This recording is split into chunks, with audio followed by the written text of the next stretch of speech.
It's game day tonight, 5 o'clock p.m.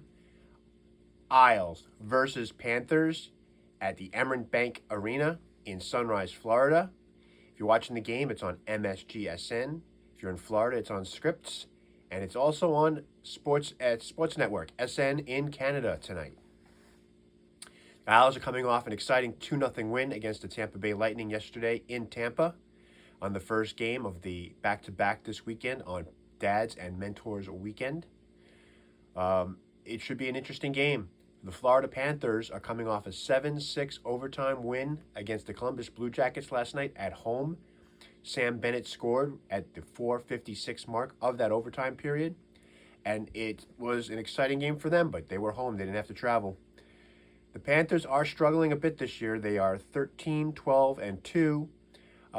They are currently out of the playoff picture, but they are the two-time defending Stanley Cup champs, so they are always dangerous. They are led in every category, goals and assists, by Brad Marchand. Brad Marchand has currently 16 goals and 15 assists. But here's an interesting anomaly. He's got 16 goals and 15 assists, but he is a -7. That's been Florida's struggle this year. They are currently 12th in the league at goals for at 3.07 per game, and they are 20th in the league at goals against, giving up 3.26. The Islanders are better in both categories. The Islanders are 20th in goals for at 2.93. Well, actually, they're worse in goals for. My apologies. 2.93, but they are better in goals against at 2.67. They are 7th in the league. The special teams here are also a story. The Islanders still are anemic on the power play at 14.4%. They are 29th in the league. The Panthers are mid-table. They are 19.2%, 14th in the league. But here's where we have a little bit of an advantage. Our PK is currently 7th in the league at 83.3%, while the Florida Panthers are 21st in the league at 80.2%. It's going to be a battle of the backups today. Big save Dave Riddick will be in nets for the Isles today. He's currently 6-2-1 with a 2.61 goals against, 901 save percentage. And for the Panthers, it will be Daniil Tarasov, who is 2-4-1 with a 2.67 goals against and a 907 save percentage. Both teams are coming off this first leg of a back-to-back this weekend. Isles did have a little bit of travel from Tampa down to Sunrise, so they may not be the fresher team. However, Florida did go to 4:56 of the overtime period yesterday to pull out a 7-6 win in a shooting gallery in Sunrise. So let's see if the Islanders can continue their good string of play and bring back a win from this weekend and go 2-0 on this trip to Florida. It was a good game yesterday in terms of defensive structure. I think I got to be honest with you, bringing Mark Gatcomb back into the lineup has injected some life into the fourth line, has brought some physicality to that line, has caused the other lines to react to that. You could see it yesterday as well. The team has been playing a lot better than I thought that they would. They ran out the same lineup than they did the other day. I guess Juan is not feeling well. There is a rumor.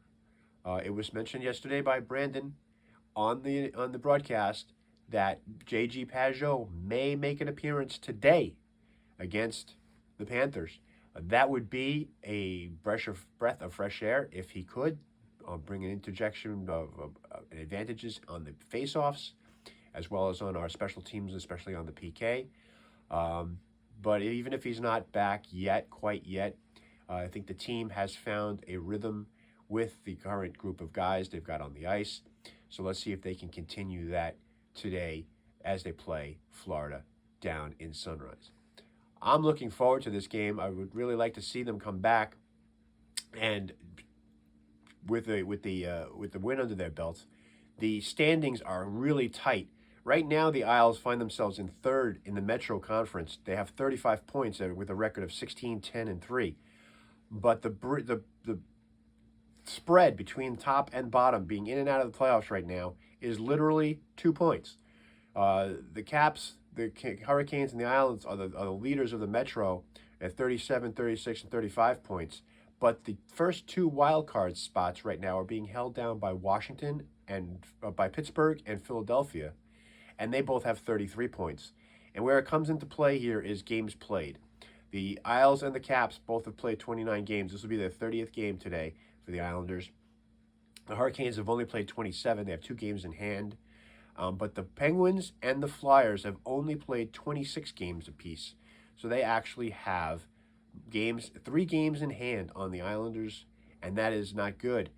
With a 2-point lead, that means they have 3 opportunities to make up 2 points and knock the Islanders out of the playoffs picture again.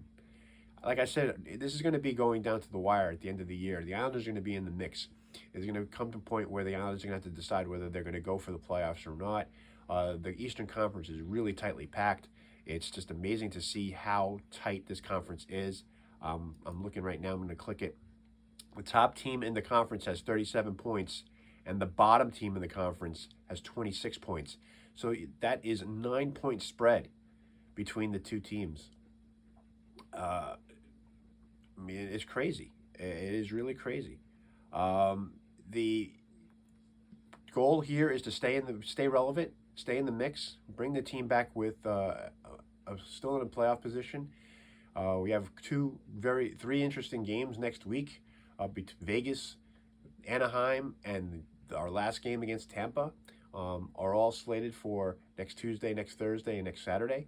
So it'll be interesting to see how the team comes back from this weekend and goes and continues forward. I'm looking forward to today. I think it'll be an exciting game.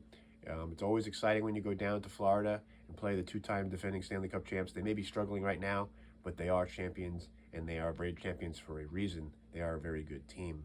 So I'm looking forward to it. I hope you're looking forward to it. Let's go, Islanders. Let's go.